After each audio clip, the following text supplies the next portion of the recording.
வணக்கம். Welcome back to my channel Tamil quality inspection. இன்னைக்கு வந்து ஒரு புது வீடியோல உங்களை நான் சந்திக்கிறதுல ரொம்பவே மகிழ்ச்சி. இன்னைக்கு நம்ம டாபிக் என்ன? எத பத்தி பார்க்க போறோம் அப்படின்னா, இந்த சிஷிப் ட்ரிப் எண்ணும்ல லீடிங் கொஸ்டின் தான் வந்து இந்த வீடியோல வந்து பார்த்து தெரிஞ்சுக்க போறோம். நெறைய சப்ஸ்கிரைபர் வந்து கேட்டிருந்தாங்க. லீடிங் கொஸ்டின் வந்து அப்லோட் பண்ணுங்க யூஸ்ஃபுல்லா இருக்கு அப்படின்னு.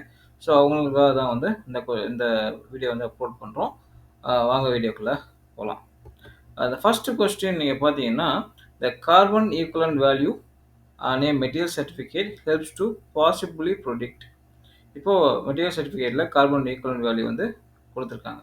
ஸோ அத வச்சு என்ன மாரி ஃபெயிலியர் வரும் அப்படின்னு வந்து ப்ரிடிக்ட் பண்ணலாம் அப்படின்னு வந்து கேட்குறாங்க. ஸோ ஒரு 4 ஃபெயிலியர் வந்து குடுத்துருக்காங்க. சால்டிஃபிகேஷன் கிராக்கிங், ஹைட்ரஜன் கிராக்கிங், அதுக்கப்புறம் fatigue cracking, brittle fracture. So சால்டிஃபிகேஷன் cracking எதனால வரும் அப்படின்னு ஆல்ரெடி நம்ம வந்து டிஸ்கஸ் பண்ணியிருப்போம். பார்த்தீங்கன்னா இம்ப்யூரிட்டீஸ் அதே மாரி டெப்த் வித் ரேஷியோ. ஸோ அத பொறுத்து தான் வந்து உங்களுக்கு வரும். ஸோ கார்பன் ஈக்குவலன்ட் வேல்யூக்கும் அதுக்கும் எந்த ஒரு ரிலேஷனுமே கிடையாது. ஸோ ஆப்ஷன் ஏ வந்து அவுட். ஸோ ஆப்ஷன் சி டைரக்ட்டா பார்த்தீங்கன்னா, ஃபேட்டிக் கிராக்கிங். ஃபேட்டிக் கிராக்கிங் எதனால வரும் அப்படின்னு நீங்க பார்த்தீங்கன்னா, அம் மோஸ்ட்லி இந்த சைக்ளிக் லோடுனால வரும். சரிங்களா?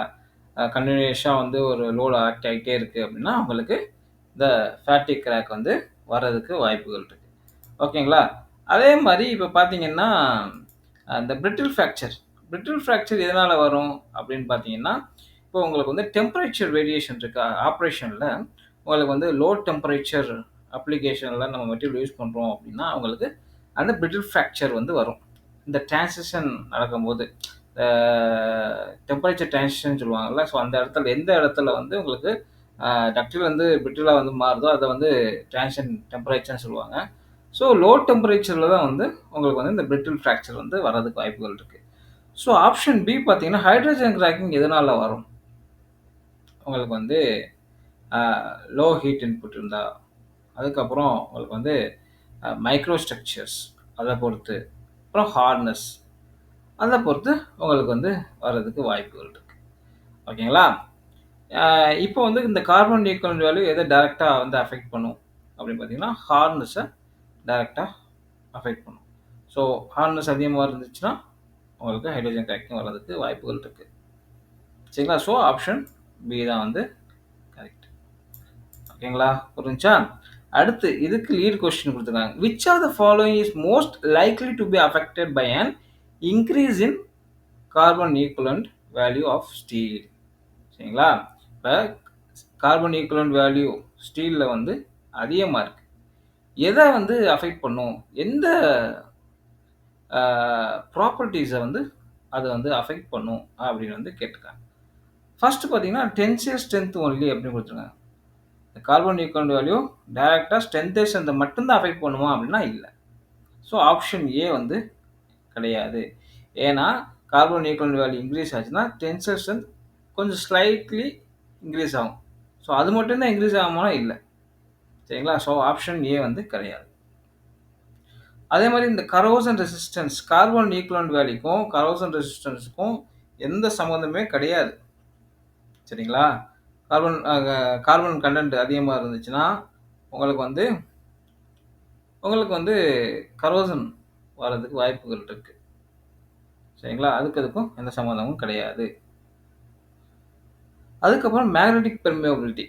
மேக்னெட்டிக் பெர்மியபிலிட்டினா ஒரு மெட்டீரியல் வந்து அந்த மேக்னெட்டிக் ஃபீல்ட அலோவ் பண்றது தான் வந்து magnetic permeability. So carbon equivalent value வந்து அதிகமா இருந்துச்சு அப்படின்னா, அது அலோவ் பண்ணுமானா, அதுக்கும் எந்த சம்மந்தமுமே கிடையாது.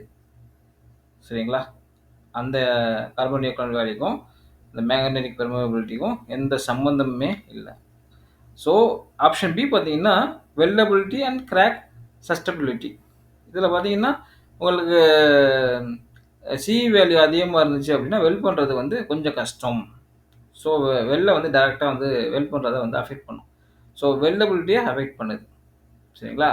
அதுக்கப்புறம் இப்போ வந்து ரொம்ப மெட்டீரியல் ஹார்டா இருந்துச்சுன்னா, ஈஸியா கிராக் ஆகும். சரிங்களா? கார்பன் கன்டென்ட் அதிகமா இருந்துச்சுன்னா, ஹார்ட்னஸ் இன்கிரீஸ் ஆகும். ஸோ அதனால கிராக் வர்றதுக்கு வாய்ப்புகள் இருக்கு. ஸோ ஆப்ஷன் பி தான் வந்து கரெக்ட்டு. ஓகேங்களா? புரிஞ்சுச்சா? அடுத்து செகண்ட் கொஸ்டின் பார்த்தீங்கன்னா, Which are the following combination of welding position will give the highest and lowest heat input? So ஈஸியாக வந்து எல்லோரும் வந்து ஈஸியாக ஆன்சர் பண்ணிடலாம் டேரெக்டாகவே. PA PB flat position, horizontal, vertical, horizontal, சரிங்களா? அப்புறம் ஓவர் ஹெட்டு, இந்த மாதிரி பொசிஷன்லாம் இருக்குது. அதே மாதிரி vertical down. So PA PB PC PD இது எல்லாமே வந்து பிஎஃப்ஐயும் பிஜியோட கம்பேர் பண்ணும்போது heat input highest heat input கார்டெலாம் சரி, லோவஸ்ட் ஹீட் இன்புட் கார்டெலாம் சரி, இந்த இதில் வந்து உங்களுக்கு வந்து இதை விட உங்களுக்கு வந்து மாடரேட்டாக தான் வந்து இருக்கும். சரியா? ஹையும் சொல்ல முடியாது, லோவஸ்ட்டும் சொல்ல முடியாது. சரிங்களா? இப்போ பார்த்தீங்கன்னா பிஎஃப் வெர்டிக்கல் அப் இருக்குது பார்த்தீங்களா? வெர்டிக்கல் அப் நம்ம வந்து வெர்டிக்கல் அப் போகும்போது ஸ்லோவாக தான் போகும். ஸோ இப்போ ஸ்லோவாக நம்ம மூவ் பண்ணும்போது ஹீட் இன்புட் எப்படி இருக்கும்? ஹையாக இருக்கும். சரிங்களா? இது அப்போ வந்து வெர்டிக்கல் அப் எந்த பொசிஷனில் வந்து பிஎஃப். ஓகேங்களா? மேலேருந்து வரோம், வெர்டிக்கல் டவுன். ஸோ அப்போ வந்து நம்ம வந்து ஃபாஸ்ட்டாக வந்துடுவோம். கீழேருந்து போகிறதுக்கும் மேலேருந்து வர்றதுக்கும் வித்தியாசம் இருக்குது. மேலேருந்து வந்தால் சீக்கிரம் வந்துடுவோம். ஸோ அதனால் மேலேருந்து வரும்போது ஃபாஸ்ட்டாக நம்ம மூவ் பண்ணுவோம். ஸோ அப்போதைக்கு என்ன ஆகும்? ஹீட் இன்புட்டு ரொம்ப கம்மியாக இருக்கும். ஸோ வெர்டிக்கல் அப்லையும் வெர்டிக்கல் டவுனில் தான் வந்து ஹீட் இன்புட் வந்து உங்களுக்கு வந்து ஹையாகவும் லோவாகவும் இருக்கும். ஸோ அப்போ வந்து வெர்டிக்கல் அப்பில் ஹையாகவும் வெர்டிக்கல் டவுனில் லோவாகவும் இருக்கும். அப்போ பிஎஃப் அண்ட் பிஜி தான் வந்து கரெக்ட். ஆப்ஷன் சி வந்து மாற்றி கொடுத்துருக்காங்க. ஸோ பிஏல வந்து நீங்கள் பார்க்கும்போது உங்களுக்கு வந்து அந்த அளவுக்கு ஹீட் இன்புட் தேவை கிடையாது. ஸோ மாடரேட் ஹீட் இன்புட் தான் வந்து பிஏ பிபி பிசி பிடி இதில் வந்து கிடைக்கும். ஸோ அதனால் ஆப்ஷன் சி தான் வந்து கரெக்ட். ஸோ அதுக்கு லீட் கொஸ்டின் பார்த்தீங்கன்னா, an increase in heat input during welding primarily result in heat input அதிகமாக இருக்குது. சரி, வெல்ட் பண்ணும்போது ஹீட் இன்புட் அதிகமாக இருக்குது. என்ன வந்து ரிசல்ட் கிடைக்கும் அப்படின்னா, உங்களுக்கு வந்து ஃபர்ஸ்ட் ஆப்ஷன் பார்த்தீங்கன்னா increased cooling rate and finer grain size. Heat input increase ஆச்சுன்னா கூலிங் ரேட் ஸ்லோ ஆகும். ஸோ ஆப்ஷன் ஏ வந்து தப்பு. சரிங்களா? அதுக்கப்புறம் decreased distortion and residual stress. Heat input அதிகமாக இருந்துச்சுன்னா டிஸ்டார்ஷனை வந்து இன்க்ரீஸ் பண்ண வைக்கும். உங்களுக்கு வந்து மெட்டீரியல் டிஸ்டார்ஷன் ஆகும் ஹீட் இன்புட் அதிகமாக இருந்துச்சுன்னா. அதே மாதிரி ரெசிடுவல் ஸ்ட்ரெஸ்ஸும் இன்க்ரீஸ் ஆகும். சரிங்களா? ஸோ ஆப்ஷன் பியும் தப்பு. அடுத்து பார்த்தீங்கன்னா improved corrosion resistance in all the material. Heat இன்புட்டுக்கும் கரோசன் ரெசிஸ்டன்ஸுக்கும் சம்மந்தம் டைரக்ட் சம்மந்தம் கிடையாது. சரிங்களா? ரிலேஷனே கிடையாது. ஸோ ஆப்ஷன் டியும் தப்பு. சரிங்களா? ஸோ ஆப்ஷன் சி பாருங்க, increased grain size and reduced toughness. இப்போ வந்து ஹீட் இன்புட் வந்து அதிகமாக இருக்கு. அப்போ என்ன ஆகும் அப்படின்னா உங்களுக்கு வந்து ஸ்லோவாக கூல் ஆகும். இப்படி ஸ்லோவாக கூல் ஆகும்போது என்ன நடக்கும்? கிரெயின்ஸோட ஸ்ட்ரக்சர் எப்படி இருக்கும்? அந்த இடத்துல கோர்ஸ் கிரெயின் வந்து உருவாகும். பெரிய சைஸ் உங்களுக்கு வந்து கிரெயின் வந்து ஃபார்ம் ஆகும். ஓகேவா? So increase grain size. So இப்போ வந்து சைஸ் இன்க்ரீஸ் ஆயிடுச்சு. டஃப்னஸ் ப்ராப்பர்ட்டிஸ் எப்படி இருக்கும்? குறைஞ்சிரும். டஃப்னஸ்ஸு குறைஞ்சிரும். ஓகேங்களா? உங்களுக்கு வந்து கிரெயின் இருக்கு பார்த்தீங்களா? கிரெயின் ஸ்மாலர் கிரெயினாக இருந்துச்சுன்னா இப்போ உங்களுக்கு பாண்டிங் நல்லா இருக்கும். ஸோ டஃப்னஸ் வந்து அதிகமாக இருக்கும். பட்டு சைஸ் அதிகமாக இருக்கனால டஃப்னஸ் ப்ராப்பர்ட்டிஸ் குறைஞ்சிரும். ஓகேவா? புரிஞ்சா? அடுத்து third, which statement is true concerning MIG and MAG. So MIG and MAG அந்த ப்ராசஸில் எடுத்துக்கிற போது எது வந்து எந்த statement correct? First, increasing voltage will increase penetration. இப்போது வால்டேஜ் இன்க்ரீஸ் பண்ணுறோம் அப்படின்னா அதுனா என்ன? ஆர்க் லென்த் இன்க்ரீஸ் பண்ணும்போது பெனிட்ரேஷன் இன்க்ரீஸ் ஆகும் அப்படின்னு வந்து போட்டிருக்காங்க. நீங்கள் லாஜிக்காக பாருங்கள். ஆர்க் லென்த் இன்க்ரீஸ் ஆகும்போது உங்களுக்கு அந்த ஹீட் வந்து டைரெக்டாக ஃபுல்லாக வந்து போகாது. ஏன்னா ஆர்க் லென்த் இன்க்ரீஸ் ஆகிடுச்சுன்னா உங்களுக்கு ஹீட் வந்து வேறு இடத்துலையும் டிஸ்ட்ரிபியூட் ஆகும். அந்த டிசிபேட் ஆகும்னு சொல்லுவாங்கல்ல. ஸோ டைரெக்டாக வந்து அது வந்து பெனிட்ரேஷன் வந்து குறைக்க தான் செய்யும், வரையே இன்க்ரீஸ் பண்ணாது. ஓகேவா? அடுத்து decreasing voltage will decrease penetration. Decreasing வோல்டேஜ்னா ஆர்க் லென்த்தை கம்மி பண்ணிடுறோம். ஆர்க் லென்த்தை கம்மி பண்ணிட்டோம்னா பெனிட்ரேஷனும் கம்மியாகும் அப்படிங்கிறாங்க. இல்லை, ஆர்க் லென்த்தை கம்மி பண்ணிட்டோம்னா பெனிட்ரேஷன் உங்களுக்கு இம்ப்ரூவ் தான் ஆகும். ஓகேங்களா? ஸோ ஆப்ஷன் பியும் தப்பு. இப்போ வந்து increasing voltage will decrease penetration option சியில் கொடுத்துருக்காங்க. இப்போ வந்து வோல்டேஜ் இன்க்ரீஸ் பண்ணிட்டோம்னா பெனிட்ரேஷன் கம்மியாகும். ஆப்ஷன் சி தான் வந்து கரெக்ட். இப்போ வந்து ஆர்க் வோல்டேஜை வந்து இன்க்ரீஸ் பண்ணிட்டோம்னா உங்களுக்கு வந்து ஹீட் வந்து ஃபுல்லாக வந்து மெட்டீரியலில் போகாது. ஸோ பெனிட்ரேஷன் கம்மியாக இருக்கும். ஸோ ஆப்ஷன் சி தான் வந்து கரெக்ட். ஸோ டி ஆப்ஷன் பார்த்தீங்கன்னா voltage will have no affect on penetration. இல்லை, வோல்டேஜும் பெனிட்ரேஷனை அஃபெக்ட் பண்ணும் மெகன் மேக்கில். ஸோ ஆப்ஷன் சி தான் வந்து கரெக்டு. ஓகேவா? ஆப்ஷன் சி தான் வந்து கரெக்ட். அடுத்து பார்த்தீங்கன்னா லீடிங் கொஸ்டின் பார்த்தீங்கன்னா what is the likely consequence of using shielding gas flow rate that is too high during MIG and make.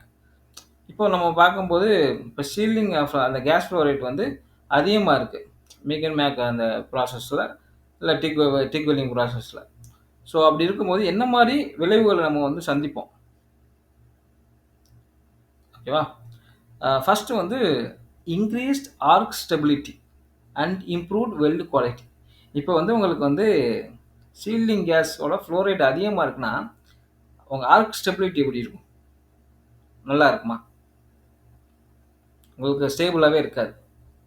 அதே மாதிரி வெல்டு குவாலிட்டியும் நல்லா இருக்காது. ஸோ ஆப்ஷன் ஏ வந்து தப்பு. அதுக்கப்புறம் ஆப்ஷன் பி பார்த்தீங்கன்னா greater production from atmospheric contamination.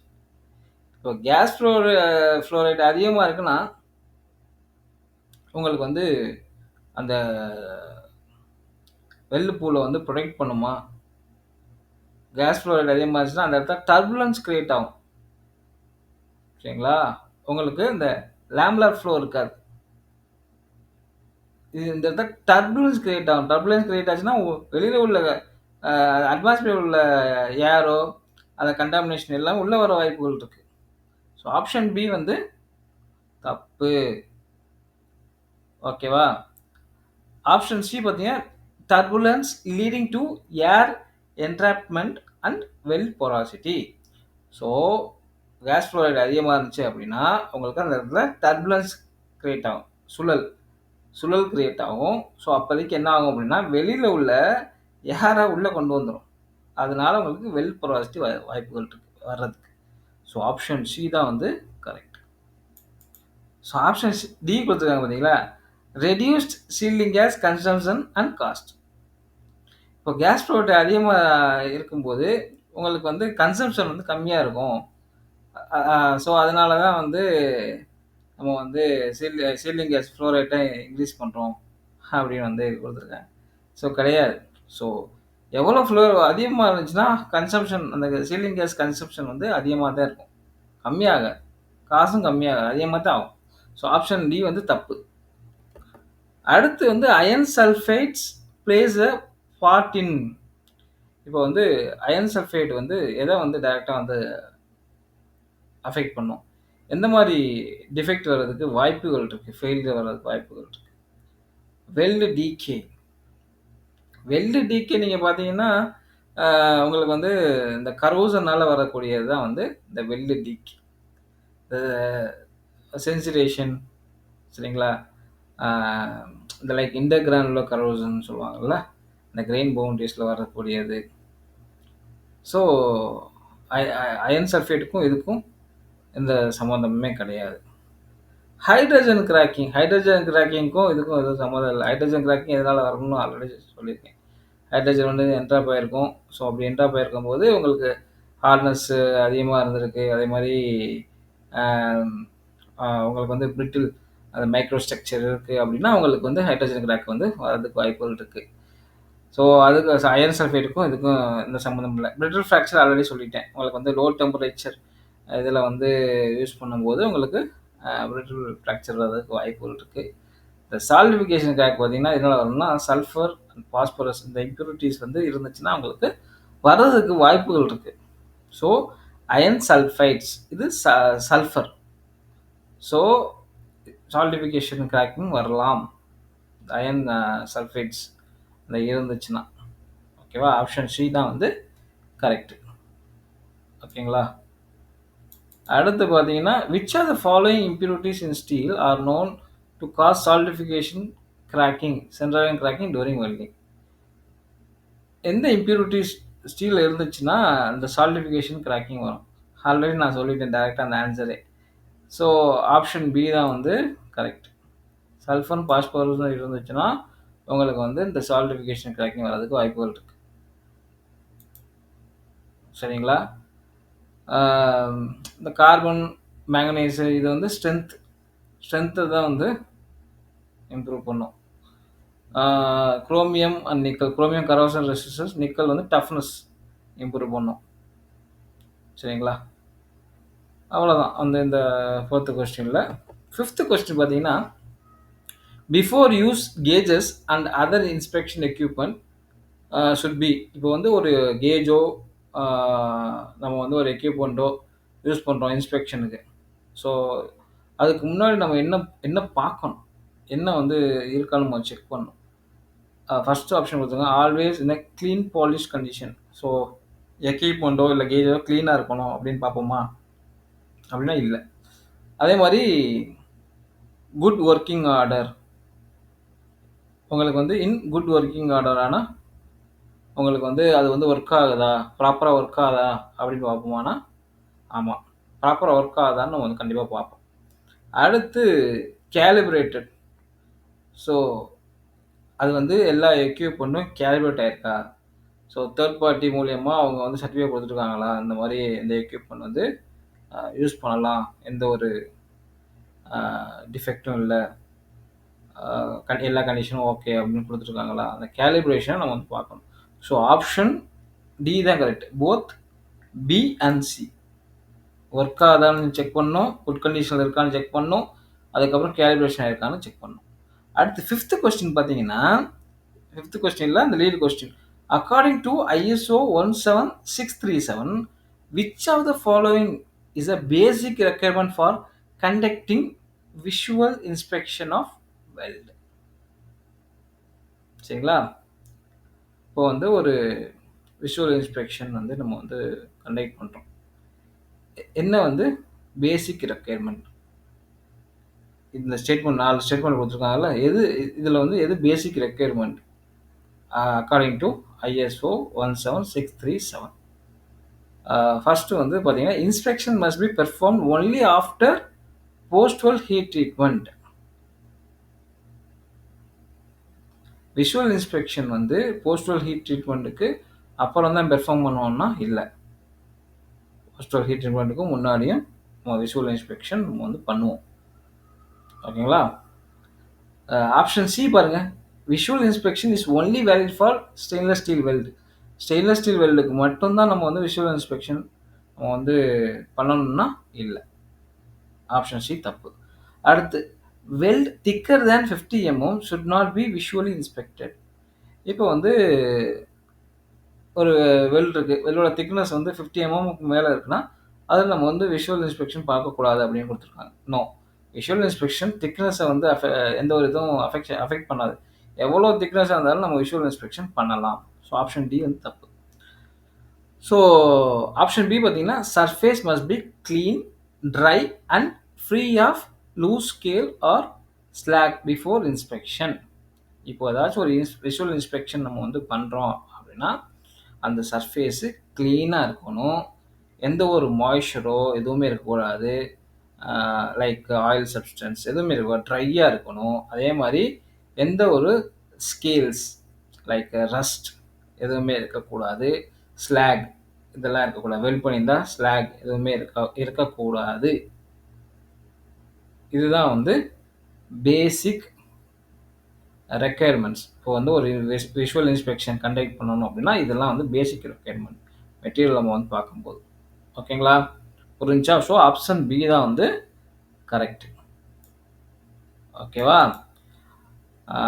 இந்த வீடியோ வந்து உங்களுக்கு பிடிச்சுன்னு நினைக்கிறேன். பிடிச்சிருந்தா லைக் பண்ணுங்கள், ஷேர் பண்ணுங்கள், கமெண்ட் பண்ணுங்கள். அடுத்து ஒரு நல்ல டாப்பிக்கில் வந்து உங்களை வந்து சந்திக்கிறேன். Until bye bye, take care. See you. Bye. Thank you.